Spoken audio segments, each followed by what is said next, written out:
first bracket location. What I've got here is a couple of hexagon-shaped holes just behind the front tire. This is on the inside of the rocker panel. Now, if you've already got threaded holes here, you can skip this step. Holes like you're going to have on most of your heavy-duty trucks. This is what's going to need to be installed on the inside of the rocker panel. So that's actually going to get fished through that hole, and these are going to line up to the hexagon-shaped holes like so. So in order to get this installed, what we're first going to do is hang it, kind of opposite way onto the rocker panel. Then these are what we're going to install. These are riv nuts or nutserts. If you notice, they've kind of got a hexagon shape up at the top of them. We're going to go ahead and line those up to our holes. And once those are in place, you'll notice we've also got a hole in the center. That's to line everything up. So I'm going to take my center punch and I'm center punching the spot where I need to drill. Now I'm going to take an 1/8 inch drill bit and drill a hole in the rocker panel right there. Okay, now this little spot right there is where I've just center punched. I've got my 1/8 inch drill bit. I did put a little bit of cutting oil on the end of it. I want to make sure it's right on that spot.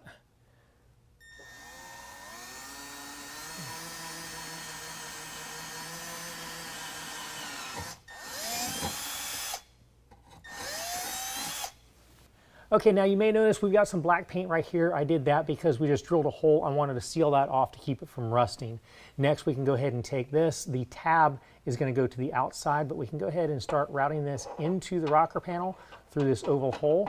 We want to make sure that the holes on the bracket line up to these holes here. Now, you're going to have to hold that in place. I like to work this side to this side. So I'm going to go ahead and insert the nutsert. And it does take a little bit of holding everything still and wiggling everything around to get it to line up. Next, I'm going to insert the pop rivet. And finally, my last nutsert. All right, now one thing we want to do is make sure before we set this pop rivet that this bracket is nice and flush against the inside of the rocker panel. You can use your finger and make sure that's the case. And now we can go ahead and set this pop rivet with a rivet gun.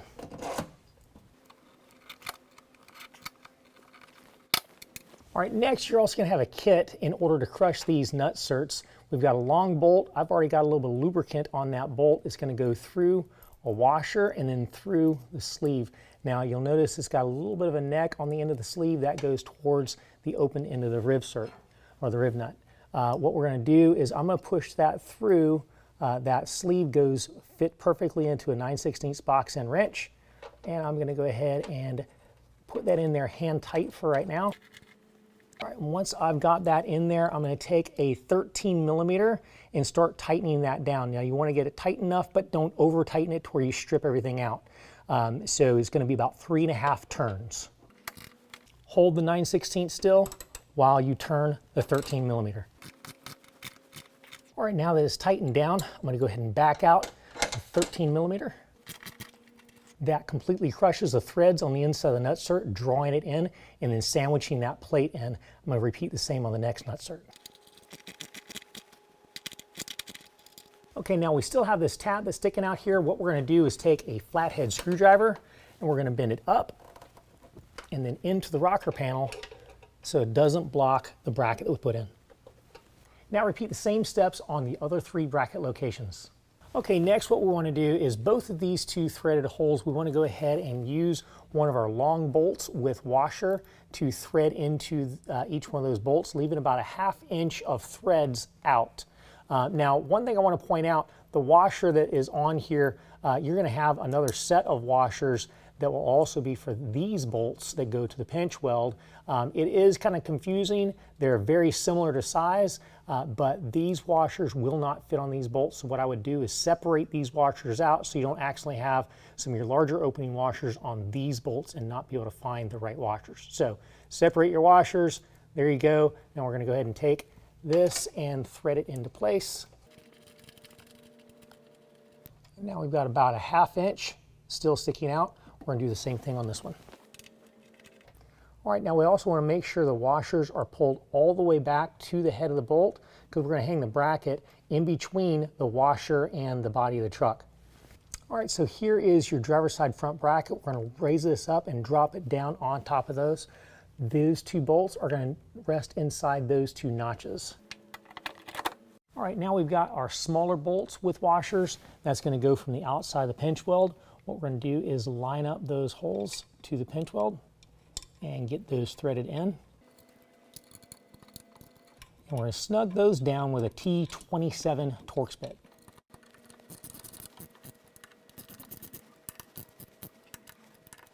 Okay, now holding our linkage arm out of the way, we're going to use a 13mm open end wrench and tighten down these two bolts to the rocker panel.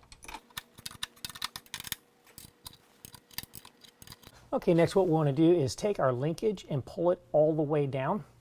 Then we're going to go ahead and install our motor. Now, I want to point out that on the passenger side, the motor is going to install facing up towards the cab, and on the driver's side here, it's going to install facing kind of down towards the frame.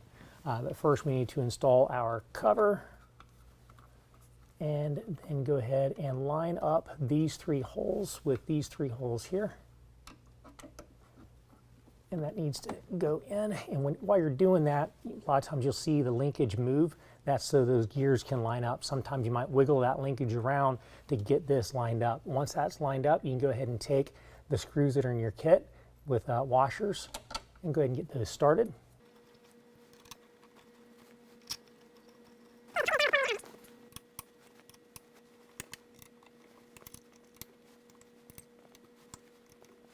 Okay, now for the rear bracket, we've actually only got one bolt in there for right now, and that is about a 1/2 inch of thread still hanging out.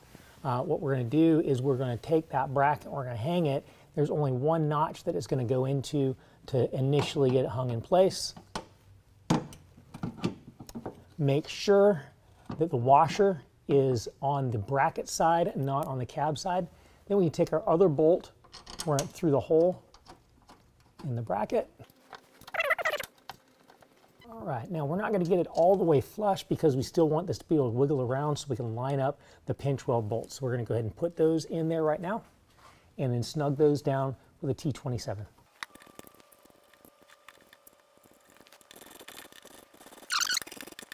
Okay, now I've got the board. I'm setting it onto the bracket. You'll notice this little shelf on the board fits right over top of the bracket, and this cutout in the bracket fits the end cap of the board into it. You'll also notice we've got a metal tab that's got two threaded holes.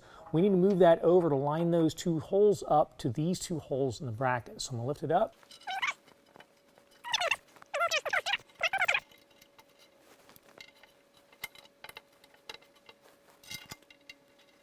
Okay, now before I tighten these down all the way, I'm going to go ahead and do the same thing to the front bracket with the board, and then we're going to tighten these down front and back using a 3/16 Allen wrench. Now we can repeat this same process on the passenger side of the truck, then we can pop the hood and start running the wires. Okay, so I'm underneath the hood. I've gone ahead and taken the wire harness and routed it out kind of in the direction it's going to go. You'll notice I've got two connectors that are right here. They're right next to the negative battery terminal harness coming off the back side of the battery. What we're going to do is take our little brain box. It's going to set right in here. We're going to wire tie it in place to that large harness. Now, what we're also going to do is connect this to our harness, but make sure that whenever you're doing that, you've got everything lined up correctly. They only go together one way, and you want to make sure you don't force them the wrong way.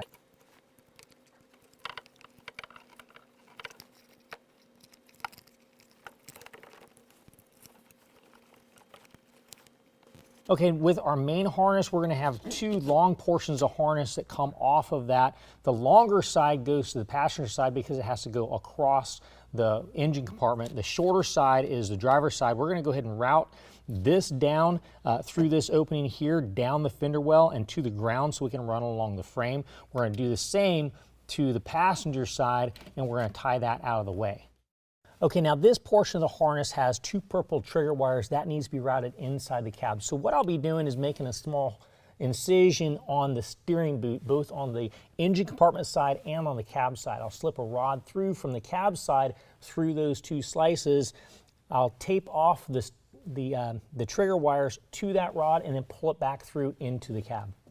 Okay, now I'm inside the cab. I've just run the 2 purple trigger wires into the cab. I'm going to go ahead and grab my OBD2 module. Now you'll notice I've got 2 bare purple wires coming off of that. Those are going to be spliced into our trigger wires. We're going to use our supplied connectors to do that. We've also got a 2-pin connector coming off of here. Now it's going to be very hard to see exactly where this is going, but we've got a 2-row bank that is green, that is directly above our e-brake pedal, kind of right on the opposite side of this spot right here. So we're going to see the 2 banks. We're going to find one of the open rows and plug this in. Then we can go ahead and connect this to our OBD2 port.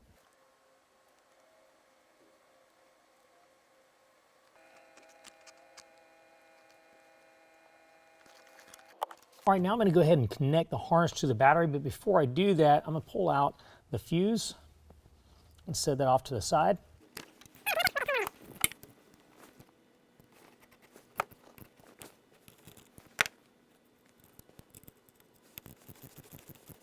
All right, now we need to go ahead and install our lights. The way we're going to do that is first we're going to take from our door seam, come down to the pinch weld, and measure 22 inches and then 64 3/4 inches along the pinch weld. Mark those spots, and then we're going to drill them out to 9/32. Okay, I've already gone ahead and center punched it. Now I'm going to drill my pilot hole. All right, now we can go ahead and bring it out in 9/32.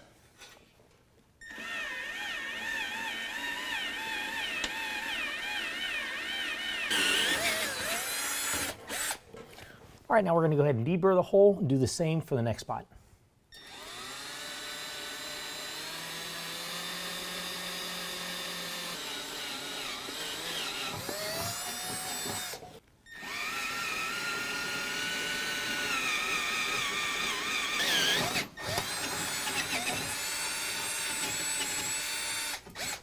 Okay, now we've gone ahead and deburred these holes, and I also treated them with a little bit of paint so we don't have to worry about them rusting. Next, we're going to take these grommets out of our kit and fit them in there. Make sure they're seated all the way into the holes. Okay, now that I've got it fully seated, I did go ahead and put a little bit of lubrication inside the grommet. Now we're going to take our LED light, turn it around so it can face the rocker panel with our tape, and we're just going to fish it through. Once we get it up to the grommet, just kind of give it a little bit of a wiggle so it slides in nice and easy. And then we're going to make sure that we've got a good contact point with the rocker panel. I already did wipe that down with some rubbing alcohol. That's very important to do to get proper adhesion. We can go ahead and peel the protector off of our adhesive. Go ahead and push that up against there. Hold it nice and tight against there for about 15 seconds. Give it a good proper bond. We can repeat the same for all of our LED lights. Okay, now we're back underneath the truck. I've already got my driver's side harness run back behind the fender well, down behind the body mount bolt. What I'm going to do now is take and plug in my motor. All right, now we can come back here and strip away a little bit of the insulation from our harness wires and use our heat shrink butt connectors that are in our kit to connect them to the lights.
Now we can go ahead and route the rest of the harness back along the frame to the next light location and then secure it the same way we did this one. Repeat the same process on the opposite side and secure everything with wire ties.